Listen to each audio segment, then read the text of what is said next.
নমস্কার বন্ধুরা, Mitali studio 9 YouTube চ্যানেলে আপনাদের সবাইকে স্বাগত জানাই। বন্ধুরা, অবশেষে সেন্ট্রালাইজ অ্যাডমিশন পোর্টালের মাধ্যমে সমস্ত কলেজে অ্যাডমিশন শুরু হয়ে গেছে। তো এই অ্যাডমিশনে রেজিস্টার এবং আবেদন করার জন্য আপনাদের কি কি ডকুমেন্টস লাগবে এবং এর ইম্পর্টেন্ট ডেটসগুলি কি রয়েছে সেটা আমি আগের ভিডিওতে বলেছি। আজকের ভিডিওতে আমি আপনাদের দেখাবো কিভাবে আপনারা রেজিস্টার করবেন এবং কিভাবে ফর্মটি ফিল আপ করবেন, ডকুমেন্টস আপলোড করবেন এবং সাবজেক্ট চয়েস কিভাবে করবেন। তো ভিডিওটিকে প্রথম থেকে শেষ পর্যন্ত মনোযোগ সহকারে দেখুন, তাহলে কিন্তু সম্পূর্ণ প্রসেস বুঝতে পারবেন। তো বন্ধুরা, সেন্ট্রালাইজ পোর্টালে আবেদন করার জন্য আপনারা চলে আসবেন wbcap.in এই ওয়েবসাইটটিতে। তো এই ওয়েবসাইটটির লিংক আমার ডেসক্রিপশনে দেওয়া রয়েছে। তো এখানে আসার পর দেখুন, এখানে রেজিস্টার বলে একটা অপশন রয়েছে, এখানে আপনারা ক্লিক করে দেবেন। তো বন্ধুরা, পরবর্তীতে রেজিস্ট্রেশনের পেজটি চলে আসবে। এখানে আপনাকে একটি মোবাইল নাম্বার দিতে হবে এবং এখানে একটি ইমেল আইডি বসাতে হবে। তো মনে রাখবেন, ইমেল আইডি এবং ফোন নাম্বারটি যেন ইউনিক হয়, অর্থাৎ যা তা মোবাইল নাম্বার দেবেন না, সঠিক মোবাইল নাম্বার এবং সঠিক ইমেল আইডি এখানে দেবেন। দেওয়ার পর এখানে কন্টিনিউ টু নেক্সট স্টেপ এই অপশনে ক্লিক করে দেবেন। তো বন্ধুরা, পরবর্তী পেজে এখানে আপনাকে পার্সোনাল ডিটেইলসগুলি ফিল আপ করতে হবে। তো এখানে ক্যান্ডিডেট যিনি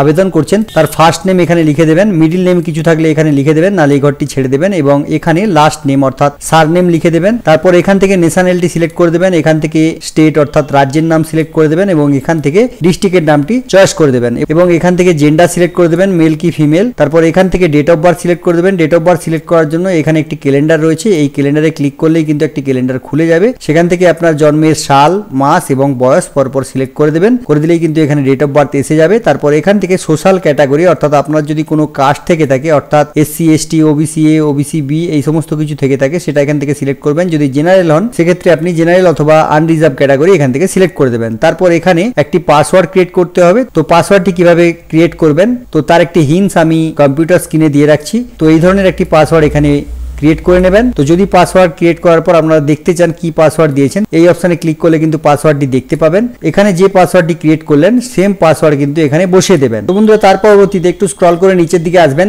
এখানে আপনার মোবাইলে যে ওটিপিটি গেছে তো সেই ওটিপিটি এখানে বসিয়ে দেবেন এবং ইমেল ওটিপির ঘরেও কিন্তু সেম ওটিপিটি বসিয়ে দেবেন, অর্থাৎ ইমেলে কিংবা মোবাইলে যে ওটিপিটি যাবে সেম ওটিপি ইমেল এবং মোবাইল ওটিপির ঘরে বসিয়ে দেবেন। তো যদি এক্ষেত্রে ওটিপি না যায় সেক্ষেত্রে রিসেন্ট অপশনে ক্লিক করে দেবেন। যদি ওটিপি গিয়ে থাকে তাহলে ওটিপির ঘরে বসিয়ে দেবেন। বসিয়ে দেওয়ার পর এখানে আপনি উচ্চ মাধ্যমিক পাস করেছেন কিনা সেখানে ইয়েস নো করতে হবে। তো এখানে অবশ্যই ইয়েস করবেন। তারপর এখানে কত সালে আপনি উচ্চ মাধ্যমিক পাস করেছেন সেই সালটি সিলেক্ট করে দেবেন। তারপর এখানে কোন বোর্ড থেকে আপনি উচ্চ মাধ্যমিক পাস করেছেন তো সেটা এখান থেকে সিলেক্ট করবেন। এখানে কিন্তু অটোমেটিকলি আরেকবার সিলেক্ট হয়ে যাবে। তারপর উচ্চ মাধ্যমিকের যে রেজিস্ট্রেশন কার্ড রয়েছে, দেখবেন রেজিস্ট্রেশন কার্ডে একটি রেজিস্ট্রেশন নাম্বার রয়েছে। তো সেই রেজিস্ট্রেশন নাম্বারটি এখানে লিখে দেবেন। এখানে উচ্চ মাধ্যমিকের রোল নাম্বারটি লিখে দেবেন। লিখে দেওয়ার পর আপনার যে উচ্চ মাধ্যমিকের রেজিস্ট্রেশন সার্টিফিকেট অর্থাৎ রেজিস্ট্রেশন কার্ড, তো সেই রেজিস্ট্রেশন সার্টিফিকেটটিকে JPG JPEG অথবা PNG এই ফরম্যাটে 2 MB এর মধ্যে স্ক্যান করে এখানে আপলোড করে দেবেন। আপলোড করার জন্য এখানে চয়েস ফাইলে ক্লিক করে আপনাদের ডকুমেন্টসটি আপলোড করে দেবেন। করে দেওয়ার পর তো এই চেকবক্সে টিক করে দেবেন। টিক করে দেওয়ার পর ফর্মটি যা যা কিছু ফিল আপ করলেন একবার ভালো করে দেখে নেবেন। তারপর এখানে কমপ্লিট রেজিস্ট্রেশন এই অপশনে ক্লিক করে দেবেন। তো বন্ধুরা, কমপ্লিট রেজিস্ট্রেশনে ক্লিক করে দিলেই কিন্তু আপনার রেজিস্ট্রেশনটি কমপ্লিট হয়ে যাবে এবং এই ধরনের একটি মেসেজ আপনারা পেয়ে যাবেন। তো এখান থেকে আপনারা গো টু লগ ইন এই অপশনে ক্লিক করে দেবেন। তো বন্ধুরা, লগইন পেজে যখন আপনারা চলে আসবেন এখানে আপনাদের ইউজার আইডি এবং পাসওয়ার্ড বসাতে হবে। তো আপনারা যে ইমেলটি দিলেন তো সেই ইমেলটি কিন্তু এখানে আইডিতে বসিয়ে দেবেন এবং যে পাসওয়ার্ডটি ক্রিয়েট করেছেন তো সেই পাসওয়ার্ডটি এখানে বসিয়ে দেবেন। তারপর এখানে লগইন অপশনে ক্লিক করে দেবেন। তো বন্ধুরা, পরবর্তী পেজে এখানে আপনি আপনার ড্যাশবোর্ডে চলে আসবেন। এখানে দেখুন আপডেট প্রোফাইল বলে একটি অপশন পাবেন। এখানে কিন্তু 0% কমপ্লিট রয়েছে, যেহেতু এখনো পর্যন্ত আপনারা কমপ্লিট করেননি। তো কমপ্লিট করার জন্য আপডেট প্রোফাইল এই অপশনে ক্লিক করে দেবেন। তো বন্ধুরা, পরবর্তী পেজে এখানে প্রোফাইল পিকচার আপলোড করতে হবে। দেখুন এখানে আপডেট প্রোফাইল ইমেজ রয়েছে, এই অপশনে ক্লিক করে ক্যান্ডিডেটের একটি ছবি আপলোড করে দেবেন। তারপর এখানে আপনি যা যা কিছু আগে এন্ট্রি করে রেখেছেন সেগুলি কিন্তু এখানে দেখাবে। একটু স্ক্রল করে নিচের দিকে চলে আসবেন। তো বন্ধুরা, পরবর্তীতে এখানে একটি আপনাকে আইডেন্টি প্রুফ হিসাবে যে কোনো আইডি কার্ডের নাম্বার দিতে হবে। এখানে Aadhaar card, driving licence, PAN card, passport, bank passbook with photograph, ration card, school identity card, voter card, এছাড়াও অন্য যদি কোনো আপনার ফটোগ্রাফ সহ আইডি কার্ড থেকে থাকে তো সেটি এখান থেকে সিলেক্ট করে দেবেন। তারপর এখানে আইডেন্টি প্রুফ কার্ডের নাম্বার দিয়ে দেবেন। যদি এখানে আধার কার্ড সিলেক্ট করেন সেক্ষেত্রে আধার কার্ডের নাম্বার দেবেন। যেই আইডি প্রুফ এখানে সিলেক্ট করবেন সেই আইডি প্রুফের নাম্বার কিন্তু এখানে আপনি লিখে দেবেন। তারপর এখানে আপনাদের সিগনেচার আপলোড করতে হবে। তো সিগনেচার আপলোড করার জন্য দেখুন এখানে আপডেট সিগনেচার বলে একটা অপশন রয়েছে, এই অপশনে ক্লিক করে আপনাদের সিগনেচারটি আপলোড করে দেবেন। তারপর এখান থেকে ম্যারেজ স্ট্যাটাস অর্থাৎ ম্যারিড না আনম্যারিড সেটা এখান থেকে সিলেক্ট করে দেবেন। এখান থেকে আপনার ব্লাড গ্রুপ কি রয়েছে তো সেটা এখান থেকে সিলেক্ট করে দেবেন। এখান থেকে মাদার টাং কি রয়েছে অর্থাৎ মাতৃভাষা কি সেটা এখান থেকে সিলেক্ট করে দেবেন। এখান থেকে রিলিজিয়ান কি কি রয়েছে, অর্থাৎ ক্যান্ডিডেট কোন ধর্মের, তো সেই ধর্মটি এখান থেকে সিলেক্ট করে দেবেন। তারপর এখান থেকে যদি আপনাদের বাংলা শিক্ষার আইডি থেকে থাকে সেক্ষেত্রে ইয়েস করবেন। যদি ইয়েস করেন সেক্ষেত্রে কিন্তু এখানে আরেকটি অপশন খুলে যাবে, সেখানে আপনাদের বাংলা শিক্ষার আইডি বসিয়ে দেবেন। যদি আপনাদের কাছে বাংলা শিক্ষার আইডি না থেকে থাকে সেক্ষেত্রে এখানে নো করে দেবেন। যদি আপনি হ্যান্ডিক্যাপ্ট হয়ে থাকেন সেক্ষেত্রে এখানে ডিফারেন্টলি অ্যাবেল বলে একটি অপশন রয়েছে, এই অপশনে ক্লিক করে দেবেন। আর যদি আপনি হ্যান্ডিক্যাপ্ট না হয়ে থাকেন সেক্ষেত্রে এখানে কিছু করার দরকার নেই। যদি আপনাদের স্পোর্টসের কোনো সার্টিফিকেট থেকে থাকে সেক্ষেত্রে এখানে ইয়েস করবেন, নাহলে এখানে কিছু করার দরকার নেই। তারপর এখানে যদি আপনি এখন অন্য কোনো কোর্সে পড়াশোনা করছেন সেক্ষেত্রে এখানে ইয়েস করবেন, নাহলে কিন্তু নো করে দেবেন। তারপর এখানে আপনার নিয়ারেস্ট রেলওয়ে স্টেশন কি রয়েছে, তো সেই রেলওয়ে স্টেশনের নাম লিখে দেবেন। এখানে ইমেল অ্যাড্রেস এবং এখানে মোবাইল নাম্বারটি কিন্তু অলরেডি লেখা হয়ে থাকবে, যেহেতু আপনি আগে দিয়েছেন। তো তার পরবর্তীতে এখানে আপনার ব্যাংক ডিটেলসটি ফিল আপ করতে হবে। এখানে আপনার কোন ব্যাংকের বই রয়েছে তো সেই ব্যাংকের নাম সিলেক্ট করবেন এবং এখানে যার নামে ব্যাংকের বইটি রয়েছে তার নামটি লিখে দেবেন, অর্থাৎ অ্যাকাউন্ট হোল্ডারের নাম লিখবেন এবং এখানে ব্যাংক অ্যাকাউন্টের নাম্বার লিখে দেবেন এবং এখানে ব্যাংকের আইএফএসসি কোডটি লিখে দেবেন। তো এগুলি লিখে দেওয়ার পর আপনার যে ব্যাংকের পাসবুক রয়েছে তার ফার্স্ট পেজ যেখানে আপনাদের account number, IFSC code, MICR code এই সমস্ত কিছু লেখা থাকে, তো তার একটি স্ক্যান কপি এখানে আপলোড করে দেবেন। আপলোড করার জন্য আপলোড ডকুমেন্টস এই অপশনে ক্লিক করে দিলেই কিন্তু আপলোড হয়ে যাবে। তো এগুলি হয়ে যাওয়ার পর এই পেজটি একবার ভালো করে দেখে নেবেন, তারপর সেভ এন্ড কন্টিনিউ এই অপশনে ক্লিক করে দেবেন। বন্ধুরা পরবর্তী পেজে এখানে আপনাদের অ্যাড্রেস ফিল আপ করতে হবে। এখানে দুটি অ্যাড্রেস পাবেন, একটি হলো পার্মানেন্ট অ্যাড্রেস এবং একটি হলো কমিউনিকেশন অ্যাড্রেস। তো প্রথমে পার্মানেন্ট অ্যাড্রেস ফিল আপ করবেন। এখানে আপনাদের গ্রাম, পোস্ট সম্পূর্ণ অ্যাড্রেসটি ফিল আপ করে দেবেন। তারপর এখান থেকে আপনার কান্ট্রি কি সেটা এখান থেকে সিলেক্ট করবেন, এখান থেকে স্টেট অর্থাৎ রাজ্য কি সেটা এখান থেকে সিলেক্ট করবেন, এখান থেকে ডিস্ট্রিক্ট সিলেক্ট করবেন, এখান থেকে পিনকোড সিলেক্ট করবেন, এখান থেকে এখানে পোস্ট অফিসের নাম লিখে দেবেন, এখানে পুলিশ স্টেশনের নাম লিখে দেবেন, এখানে মিউনিসিপ্যালিটি অথবা ব্লকের নাম লিখে দেবেন এবং এখানে গ্রামের নামটি লিখে দেবেন। পার্মানেন্ট অ্যাড্রেসটি ফিল আপ হয়ে যাওয়ার পর যদি আপনাদের পার্মানেন্ট অ্যাড্রেস এবং কমিউনিকেশন অ্যাড্রেস সেম হয়ে থাকে সেক্ষেত্রে দেখুন এখানে একটা অপশন রয়েছে সেম অ্যাজ পার্মানেন্ট। তো এই অপশনে ক্লিক করে দিলে কিন্তু দুটি অ্যাড্রেস একই হয়ে যাবে। যদি আপনাদের দুটি অ্যাড্রেস আলাদা আলাদা হয়ে থাকে সেক্ষেত্রে আপনারা সেম একইভাবে দুটি অ্যাড্রেস ফিল আপ করে নেবেন। এগুলি করে নেওয়ার পর সেভ এন্ড কন্টিনিউ এই অপশনে ক্লিক করে দেবেন। পরবর্তী পেজে এখানে আপনাকে গার্ডিয়ানের ডিটেলসটি ফিল আপ করতে হবে। প্রথমে রয়েছে ফাদার ডিটেলস, তারপরে মাদার ডিটেলস, এখানে গার্ডিয়ানের ডিটেলস। তো এখান থেকে সবের প্রথম আপনার বাবার নামটি সিলেক্ট করতে হবে। যদি মারা যায় সেক্ষেত্রে লেট সিলেক্ট করবেন, যদি বেঁচে থাকে সেক্ষেত্রে মিস্টার সিলেক্ট করে দেবেন। তারপর এখানে বাবার ফার্স্ট নেম লিখে দেবেন, মিডিল নেম কিছু থাকলে সেটি এই ঘরে লিখে দেবেন, নালে এই ঘরটি ছেড়ে দেবেন এবং এখানে লাস্ট নেম লিখে দেবেন। তারপর এখানে বাবার কোয়ালিফিকেশন কি রয়েছে সেটা এখান থেকে সিলেক্ট করে দেবেন, বাবা কি কাজ করে সেটা এখানে লিখে দেবেন এবং এখানে বাবার মোবাইল নাম্বারটি লিখে দেবেন। সেম একইভাবে এখানে যদি আপনার মা মারা গিয়ে থাকে সেক্ষেত্রে এখানে লেট সিলেক্ট করবেন, না মারা গিয়ে থাকে সেক্ষেত্রে এখানে মিসেস সিলেক্ট করে দেবেন। তারপর এখানে মায়ের ফার্স্ট নেম, এখানে মিডিল নেম কিছু থাকলে সেটি লিখে দেবেন, এখানে মায়ের লাস্ট নেম লিখে দেবেন, মায়ের কোয়ালিফিকেশন কি ছিল সেটা এখানে লিখে দেবেন, মা কি কাজ করে, যদি কোনো চাকরি করে সেক্ষেত্রে সেটা লিখে দেবেন, না হলে হাউস ওয়াইফ হয়ে থাকে সেক্ষেত্রে হাউস ওয়াইফ লিখে দেবেন, এখানে মায়ের মোবাইল নাম্বারটি লিখে দেবেন। তারপর এখানে গার্ডিয়ান কাকে রাখতে চাইছেন তো সেটা এই রিলেশনের এই যে অপশনটি রয়েছে এখান থেকে ফাদার, মাদার, আদার্স এই অপশনটি পাবেন।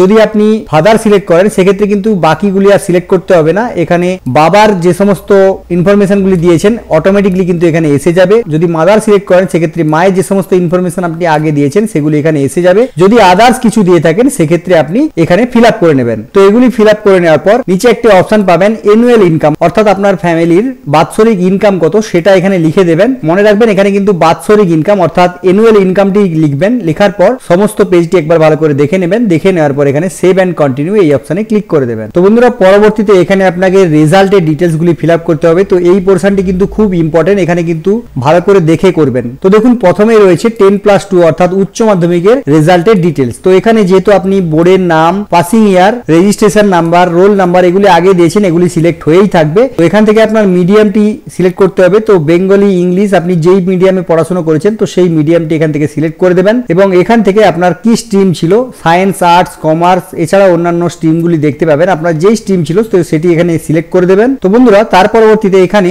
আপনার উচ্চ মাধ্যমিকে যে সমস্ত সাবজেক্টগুলি ছিল তো সেই সমস্ত সাবজেক্টের কিন্তু নাম্বারটি এখানে বসাতে হবে। তো দেখুন সবের প্রথম এখানে সাবজেক্টের নাম সিলেক্ট করতে হবে। তো প্রথমে একটি ঘর আপনারা দেখতে পাবেন, তো এই যে ছোট্ট অ্যারো রয়েছে এখানে ক্লিক করবেন, তারপর যেই বিষয়টি ছিল তো সেই বিষয়ের নামটি একটু টাইপ করলে কিন্তু এসে যাবে, সেখান থেকে আপনি সিলেক্ট করে নেবেন। এইভাবে প্রত্যেকটি বিষয়ের নাম আপনারা এই অ্যারো থেকে সিলেক্ট করে নেবেন। যেই যেই বিষয়গুলি আপনার মার্কশিটে রয়েছে যেভাবে রয়েছে সেভাবেই আপনারা এখানে সিলেক্ট করে নেবেন। করে নেওয়ার পর দেখুন এখানে প্রথম দুটি যে অপশন রয়েছে এখানে কিন্তু ফার্স্ট ল্যাঙ্গুয়েজ এবং সেকেন্ড ল্যাঙ্গুয়েজের অপশন রয়েছে। তো যেহেতু বেঙ্গলি ফার্স্ট ল্যাঙ্গুয়েজ সেক্ষেত্রে আমি এখানে ফার্স্ট ল্যাঙ্গুয়েজ সিলেক্ট করেছি এবং এখানে ইংরেজি যেহেতু সেকেন্ড ল্যাঙ্গুয়েজে রয়েছে সেহেতু এখানে আমি সেকেন্ড ল্যাঙ্গুয়েজ সিলেক্ট করলাম। আপনাদের মার্কশিট অনুযায়ী কিন্তু এখানে আপনারা সিলেক্ট করে নেবেন এবং বাকি সাবজেক্টগুলি পরপর সিলেক্ট করে নেবেন। করে নেওয়ার পর যদি আপনাদের কোনো সাবজেক্ট অপশনাল হয়ে থাকে থাকে, তো এই যে পোরশনটি দেখছেন, তো সেই সাবজেক্টের পাশের ঘরে এখানে টিক দিয়ে দেবেন। এবং আরেকটি জিনিস দেখে নিন, এখানে একটি অপশন পাবেন থিওরি এবং প্র্যাকটিক্যাল আছে কিনা। যদি আপনাদের থিওরি প্র্যাকটিক্যাল না থেকে থাকে সেক্ষেত্রে কিন্তু এখানে টিক করে দেবেন, তাহলে কিন্তু এখানে ফুল মার্ক 100 হয়ে যাবে। আর যদি আপনাদের থিওরি এবং প্র্যাকটিক্যাল আলাদা আলাদা ভাবে নাম্বার থেকে থাকে সেক্ষেত্রে এখানে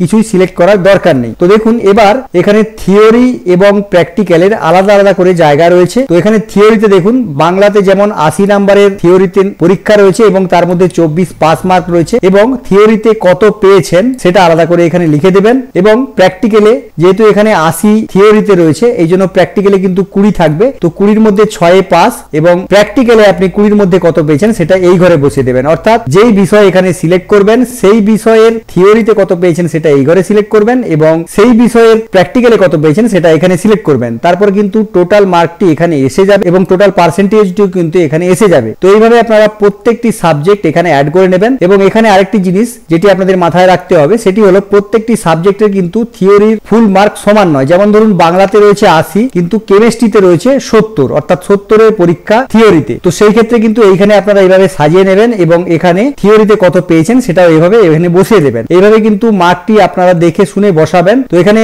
পরপর বসিয়ে নেওয়ার পর কিন্তু প্রত্যেকটি সাবজেক্টের টোটাল মার্ক এখানে এসে যাবে। যদি কোনো মার্ক ভুল হয়ে যায় সেক্ষেত্রে কিন্তু এখানে আপনারা চেঞ্জ করে নিতে পারবেন, কিংবা এখানে এই যে সাইডে দেখুন ডিলিট বলে একটি অপশন রয়েছে, এই অপশনে ক্লিক করে কিন্তু আপনারা ডিলিট করে নিতে পারবেন সাবজেক্টটি। তারপর আপনারা আবার এখানে সাবজেক্টটি অ্যাড করতে পারবেন। তারপর একটু স্ক্রল করে নিচের দিকে চলে আসবেন। তো দেখুন এখানে কিন্তু মাধ্যমিকের রেজাল্টটিও আপনাকে ইনপুট করতে হবে। তো এখান থেকে আপনাদের মাধ্যমিকের বোর্ডটি সিলেক্ট করে নেবেন। তারপর এখান থেকে মাধ্যমিক আপনি কত সালে পাস করেছেন তো সেটা এখান থেকে সিলেক্ট করবেন। এখানে মাধ্যমিক পরীক্ষাটি আপনি কোন মিডিয়ামের উপর দিয়েছেন সেটা এখান থেকে সিলেক্ট করবেন। এখানে মাধ্যমিকের রেজিস্ট্রেশন নাম্বার, এখানে মাধ্যমিকের রোল নাম্বারটি লিখে দেবেন। লিখে দেওয়ার পর এখানে আপনাদের মার্কশিটের ডিটেলসগুলি ফিল আপ করতে হবে। তো সেম একইভাবে কিন্তু আপনারা এখান থেকে সাবজেক্টটি চয়েস করে নেবেন। আপনার মাধ্যমিক যেই সাবজেক্ট ছিল মার্কশিটে যেভাবে সাবজেক্টটি পরপর রয়েছে সেভাবে সিলেক্ট করে নেবেন। তো ফার্স্ট ল্যাঙ্গুয়েজে যেটি ছিল সেটি কিন্তু প্রথমে এখানে আপনি ফার্স্ট ল্যাঙ্গুয়েজে সিলেক্ট করবেন, এবং সেকেন্ড ল্যাঙ্গুয়েজে যেটি ছিল সেটি সেকেন্ড ল্যাঙ্গুয়েজে দেবেন। তারপর সেম একইভাবে অপশনাল কোনো সাবজেক্ট থেকে থাকলে তো সেই অপশনালের ঘরে টিক করবেন। এখানেও সেম একইভাবে যদি থিওরি প্র্যাকটিক্যাল আলাদা হয়ে থাকে তাহলে এখানে ক্লিক করবেন না। যদি থিওরি এবং প্র্যাকটিক্যাল আলাদা না হয়ে থাকে, অর্থাৎ সম্পূর্ণ 100 মার্কের পরীক্ষা হয়ে থাকে যেখানে থিওরি এবং প্র্যাকটিক্যাল নেই, এরকম যদি হয়ে থাকে সেক্ষেত্রে এখানে টিক করবেন। যদি থিওরি আলাদা প্র্যাকটিক্যাল আলাদা হয়ে থাকে সেক্ষেত্রে এখানে টিক করবেন না। তারপর দেখুন এখানে ফুল মার্কের যে ঘর, এখানে কিন্তু থিওরিতে ফুল মার্ক অর্থাৎ যেই নাম্বারের পরীক্ষা ছিল থিওরিতে তো সেই নাম্বারগুলি এখানে বসিয়ে দেবেন। পাস মার্ক কিন্তু অটোমেটিকলি এসে যাবে। এবং এখানে থিওরিতে আপনি যেই বিষয়টি সিলেক্ট করলেন সেই বিষয়ে আপনি কত পেয়েছেন সেটি এখানে লিখে দেবেন। তারপর এখানে প্র্যাকটিক্যালের ঘর রয়েছে, প্র্যাকটিক্যালে ফুল মার্ক কত ছিল তো সেটা এখানে লিখে দেবেন। পাস মার্ক অটোমেটিকলি এসে যাবে। তারপর এখানে আপনি প্র্যাকটিক্যালে কত মার্ক পেয়েছেন প্রত্যেকটি সাবজেক্টে তো সাবজেক্ট অনুযায়ী এখানে বসিয়ে দেবেন। এখানে টোটাল মার্ক এসে যাবে এবং টোটাল পার্সেন্টেজটিও এসে যাবে। সেম একইভাবে যদি কোনো ভুল হয়ে থাকে সেক্ষেত্রে এখানে আপনি ডিলিট করে আবার নতুন করে অ্যাড করতে পারবেন। তো এখানে সম্পূর্ণ মার্কগুলি অ্যাড হয়ে যাওয়ার পর এখানে আপনি সেভ এন্ড কন্টিনিউ এই অপশনে ক্লিক করে দেবেন। তো বন্ধুরা পরবর্তী পেজে এখানে আপনাকে বেশ কিছু ডকুমেন্টস আপলোড করতে হবে। দেখুন প্রথমেই রয়েছে আইডেন্টি প্রুফ ডকুমেন্টস। তো আইডেন্টি প্রুফ হিসাবে আপনি যেই আইডেন্টি প্রুফটি দিয়েছেন অর্থাৎ যেই আইডেন্টি প্রুফের নাম্বার দিয়েছেন তো সেই আইডেন্টি প্রুফটি কিন্তু এখানে আপনি আপলোড করবেন। তো বন্ধুরা আপলোড করার জন্য দেখুন এখানে আপলোডের অপশন পেয়ে যাবেন। এখান থেকে ক্লিক করে কিন্তু আপনারা ডকুমেন্টসটি আপলোড করতে পারবেন। তো ডকুমেন্টসটি আপলোড হয়ে যাওয়ার পর এখানে ভিউ অপশন চলে আসবে। আপনারা এখান থেকে আপনাদের ডকুমেন্টসটি সঠিক আপলোড হয়েছে কিনা দেখতে পারবেন। সেম একইভাবে আপনারা এখান থেকে আপনাদের মাধ্যমিকের মার্কশিটটি আপলোড করে দেবেন। এখান থেকে আপনাদের উচ্চ মাধ্যমিকের মার্কশিটটি আপলোড করে দেবেন এবং এখানে আপনাদের এজ প্রুফ যেটি রয়েছে অর্থাৎ এজ প্রুফ হিসাবে যেটি আপনি দিতে চান, যদি আপনার মাধ্যমিকের অ্যাডমিট থাকে তাহলে মাধ্যমিকের অ্যাডমিট আপলোড করে দেবেন। তো আপলোড করার জন্য সেম এখানে আপলোড অপশনে ক্লিক করে দেবেন। তো এগুলি সবকিছু আপলোড হয়ে যাওয়ার পর এখানে ভিউ অপশনে গিয়ে আপনারা একবার দেখে নিতে পারেন। দেখে নেওয়ার পর এখানে প্রিভিউ বলে একটি অপশন পাবেন। তো এই প্রিভিউ অপশনে গিয়ে আপনারা প্রিভিউটি দেখে নেবেন। তো বন্ধুরা প্রিভিউ অপশনে যখনই আপনারা যাবেন যতগুলি আপনারা স্টেপ ফিল আপ করেছেন যেমন ধরুন পার্সোনাল ইনফরমেশন, অ্যাড্রেস ইনফরমেশন, প্রত্যেকটি ইনফরমেশনের নিচেই কিন্তু এখানে একটি চেক বক্স পাবেন। তো এখানে ভালো করে দেখে নেবেন সমস্ত কিছু ঠিক রয়েছে কিনা। যদি সমস্ত কিছু ঠিক থাকে সেক্ষেত্রে এখানে এই চেক বক্সে টিক করে দেবেন। তো দেখুন প্রত্যেকটি অপশনেই কিন্তু আপনারা এই চেক বক্স পাবেন। এখানে দেখুন পার্মানেন্ট অ্যাড্রেস এবং প্রেজেন্ট অ্যাড্রেসের যে অপশনটি রয়েছে এখানে আপনারা দেখে নেবেন। দেখে নেওয়ার পর এখানে চেক বক্সে টিক করে দেবেন। তারপরে অ্যাডিশনাল ইনফরমেশন রয়েছে, এখানে আপনাদের ফাদার, মাদার এবং গার্ডিয়ানের ডিটেলস রয়েছে। তো এটা চেক করে নেওয়ার পর এখানে চেক বক্সে টিক করে দেবেন। তারপর এখানে মাধ্যমিক এবং উচ্চ মাধ্যমিকের যে নাম্বারগুলো আপনারা ইনপুট করেছেন সেগুলিও দেখতে দেবে। এগুলি আপনারা দেখে তারপর এখানে চেক বক্সে টিক করে দেবেন। তারপর যা যা কিছু ডকুমেন্টস আপলোড করেছেন সেই সেকশনেও কিন্তু একটি চেক বক্স রয়েছে। রয়েছে, আপনারা চাইলে এখান থেকেও আবার দেখে নিতে পারেন। তো এখান থেকে দেখে নেওয়ার পর এখানে চেক বক্সে টিক করে দেবেন। টিক করে দেওয়ার পর এখানে অ্যাকনোলেজমেন্ট অপশানে ক্লিক করে দেবেন। ক্লিক করে দেওয়ার পর এখানে একটি অ্যাকনোলেজমেন্ট পাবেন, এখানেও টিক করে দেবেন। করে দেওয়ার পর এখানে কনফার্ম অপশানে ক্লিক করে দেবেন। তো কনফার্ম অপশানে ক্লিক করে দিলেই কিন্তু আপনার রেজিস্ট্রেশনের প্রক্রিয়াটি কমপ্লিট হয়ে যাবে। এবার আপনাদের কোর্সটি অ্যাড করতে হবে। তো কোর্স অ্যাড করার জন্য দেখুন অ্যাড কোর্স বলে একটি অপশান রয়েছে, এই অপশানে আপনারা ক্লিক করে দেবেন। তো বন্ধুরা অ্যাড কোর্স অপশানে ক্লিক করার পর এখানে আপনারা ডিস্ট্রিক্ট ওয়াইজ কিংবা প্রোগ্রাম ওয়াইজ কিংবা সাবজেক্ট ওয়াইজ অথবা কলেজ ওয়াইজ কিংবা ইউনিভার্সিটি ওয়াইজ আপনারা সার্চ করে নেবেন। তো আপনারা যদি কলেজ ওয়াইজ সার্চ করতে চান তো এখানে বাই কলেজ এই অপশানে ক্লিক করে দেবেন। এই অপশানে ক্লিক করার পর এখানে আপনাদের কলেজের নামটি দিলেই কিন্তু সেই কলেজে যা যা কোর্স আছে সেগুলি চলে আসবে, কিংবা ইউনিভার্সিটি প্রোগ্রাম যেভাবে আপনি সার্চ করবেন সেইভাবে কিন্তু চলে আসবে। যেমন ধরুন বন্ধুরা এখানে যদি ডিস্ট্রিক্ট ওয়াইজ সার্চ করা যায়, এখানে প্রথমে ডিস্ট্রিক্ট সিলেক্ট করবেন, এখানে কোন প্রোগ্রাম নিয়ে পড়তে চাইছেন তো সেই প্রোগ্রাম সিলেক্ট করবেন এবং এখানে কলেজের নাম সিলেক্ট করবেন, তারপর এখানে সার্চ অপশানে ক্লিক করে দেবেন। তো বন্ধুরা সার্চ অপশানে ক্লিক করলে আপনি যেই কলেজের নামটি সিলেক্ট করবেন তো সেই কলেজে যা যা কোর্স আছে এখানে কিন্তু আপনারা দেখতে পাবেন। তো যেমন দেখুন মহিষাদল রাজ কলেজে আমি সার্চ করেছি, তো মহিষাদল রাজ কলেজের যেই কোর্সগুলি রয়েছে প্রত্যেকটি কোর্স কিন্তু এখানে দেখাচ্ছে। তো যেই কোর্সে আপনি ভর্তি হতে চান তো সেই কোর্সের একটু নিচের দিকে দেখবেন চেক এলিজিবিলিটি বলে একটি অপশন রয়েছে, এই অপশনে আপনারা ক্লিক করে দেবেন। তো এখানে চেক এলিজিবিলিটিতে ক্লিক করার পরে কিন্তু যদি আপনি এলিজিবল হয়ে থাকেন অর্থাৎ ওই কোর্সে আবেদনের যোগ্য হয়ে থাকেন সেক্ষেত্রে কিন্তু এখানে একটি মেসেজ দেবে সাকসেস ইউ আর এলিজিবল। তো তারপর এখান থেকে দেখুন এই যে অ্যাড টু প্রেফারেন্স লিস্ট এই অপশনে ক্লিক করে দেবেন। তো বন্ধু এই অপশনে ক্লিক করার পর আপনি যেই কোর্সটি সিলেক্ট করলেন, যেমন দেখুন এখানে আমি ম্যাথমেটিক্স অনার্সের জন্য আবেদন করছি, তো এখানে ম্যাথমেটিক্স অনার্স সিলেক্ট হয়ে থাকবে এবং ম্যাথমেটিক্স এর সঙ্গে আর যে দুটি সাবজেক্ট আমাকে নিতে হবে তো তার কিন্তু একটি কম্বিনেশন রয়েছে, এখানে তিনটি কম্বিনেশন রয়েছে, এখানে আরো অন্য কোর্সের জন্য বেশি থাকতে পারে কিংবা কমও থাকতে পারে। তো এখান থেকে আপনাকে যে কোনো একটি কম্বিনেশন সিলেক্ট করতে হবে। করে নেওয়ার পর এখানে প্রসিড অপশনে ক্লিক করে দেবেন। তো প্রসিড অপশনে ক্লিক করে দেওয়ার পর এখানে আপনাকে সিলেক্ট প্রেফারেন্স অর্থাৎ আপনি যেই কলেজের যেই কোর্সটি অ্যাড করলেন তাকে কোন প্রেফারেন্সে রাখতে চাইছেন তো সেটি এখানে দেখাবে। তারপর এখানে অ্যাড অপশনে আপনি ক্লিক করে দেবেন। তো অ্যাড অপশনে ক্লিক করে দিলে কিন্তু এখানে লেখা থাকবে ইউ আর অ্যাপ্লাইড এবং এখান থেকে আপনি চেক র্যাঙ্কটি আপনার চেক করতে পারবেন এবং এখানে একটি সাকসেসফুলি মেসেজ আপনারা পেয়ে যাবেন। তো একইভাবে যদি আপনারা আরো অন্যান্য কলেজে আপনাদের আবেদনটি করতে চান তো এখানে কন্টিনিউ সার্চ অপশনে গিয়ে আবার একইভাবে আপনাদের কলেজ অথবা ডিস্ট্রিক্ট ওয়াইজ সার্চ করে আপনাদের সাবজেক্টগুলি দেখতে পাবেন। সেখান থেকে আপনি সাবজেক্টের নিচে এই যে চেক এলিজিবিলিটি অপশন রয়েছে এখানে ক্লিক করবেন। যদি আপনি এলিজিবল হয়ে থাকেন সেক্ষেত্রে কিন্তু এখানে আপনি সাবজেক্টটি অ্যাড করতে পারবেন। তো এই ক্ষেত্রে জানিয়ে রাখি এখানে সর্বোচ্চ 25টি কলেজের জন্য আপনারা আবেদন করতে পারবেন এবং একটি ফর্ম ফিল আপের মাধ্যমে কিন্তু আপনারা বিভিন্ন কলেজের বিভিন্ন কোর্সগুলিতে আবেদন করতে পারবেন। সেম একইভাবে আপনারা আবেদন করে নেবেন। সমস্ত প্রেফারেন্স সেট হয়ে যাওয়ার পর এখানে go and check preference list এই অপশনে ক্লিক করে দেবেন। তো দেখুন প্রেফারেন্স লিস্টে কিন্তু আপনি যতগুলি চয়েস অ্যাড করবেন সেগুলি কিন্তু এখান থেকে দেখতে পাবেন এবং এখানে চাইলে আপনারা কতগুলি সিট আছে সেগুলি দেখতে পাবেন এবং অ্যাডমিশন ফিস কত রয়েছে সেটি দেখতে পাবেন। আপনারা যদি এই চয়েসটি ডিলিট করতে চান সেক্ষেত্রে ডিলিটও করতে পারবেন। আরো কোর্স অ্যাড করতে গেলে এখানে অ্যাড কোর্স অপশনে গিয়েও আপনারা অ্যাড করতে পারবেন। তো এখান থেকে আপনারা ড্যাশবোর্ডে চলে যাবেন। তো ড্যাশবোর্ডে যাওয়ার জন্য দেখুন এখানে এই যে অপশনটি রয়েছে আপনার প্রোফাইল পিকচারের কাছে যে অপশনটি রয়েছে এখানে আপনি ক্লিক করে দেবেন। তো দেখুন এখানে ক্লিক করলে কিন্তু এখানে ড্যাশবোর্ড বলে একটা অপশন চলে আসবে, এখানে আপনি ক্লিক করে দেবেন। তো বন্ধুরা দেখুন ড্যাশবোর্ডে আসার পর কিন্তু এখানে আপনাদের প্রোফাইলটি 100% কমপ্লিট হয়ে গেছে। এখানে দেখুন আমি একটি প্রেফারেন্সই অ্যাড করেছি, তো এখানে চাইলে কিন্তু আপনারা আরো প্রেফারেন্স অ্যাড করতে পারেন। তারপর এখানে সেভ অপশনে ক্লিক করে দেবেন এবং এখান থেকে আপনাদের এই যে ফর্মটি ফিল আপ করলেন এর পিডিএফটি ডাউনলোড করার জন্য দেখুন এখানে ডাউনলোড অ্যাপ্লিকেশন পিডিএফ এই অপশনে ক্লিক করে দিলে কিন্তু আপনাদের পিডিএফটি ডাউনলোড হয়ে যাবে। 3টি পেজের পিডিএফ হয়। আপনারা যদি বেশি কোর্স অ্যাড করে থাকেন সেক্ষেত্রে আপনাদের 1টি কিংবা 2টি পেজ বাড়তে পারে। তো এই পিডিএফটি কিন্তু অবশ্যই আপনারা প্রিন্ট করে কাছে রেখে দেবেন। তো বন্ধুরা ভিডিওটি কেমন লাগলো অবশ্যই কমেন্ট করে জানাবেন। ভালো লাগলে লাইক করে দেবেন। হেল্পফুল মনে হলে বন্ধুদের সাথে শেয়ার করে সবাইকে ইনফরমেশনটি জানিয়ে দেওয়ার চেষ্টা করবেন। চ্যানেলে নতুন এসে থাকলে চ্যানেলটিকে সাবস্ক্রাইব করে পাশে থাকা বেল আইকনে প্রেস করে অল নোটিফিকেশন অন করে রাখবেন। দেখা হবে পরবর্তী ভিডিওতে। ধন্যবাদ।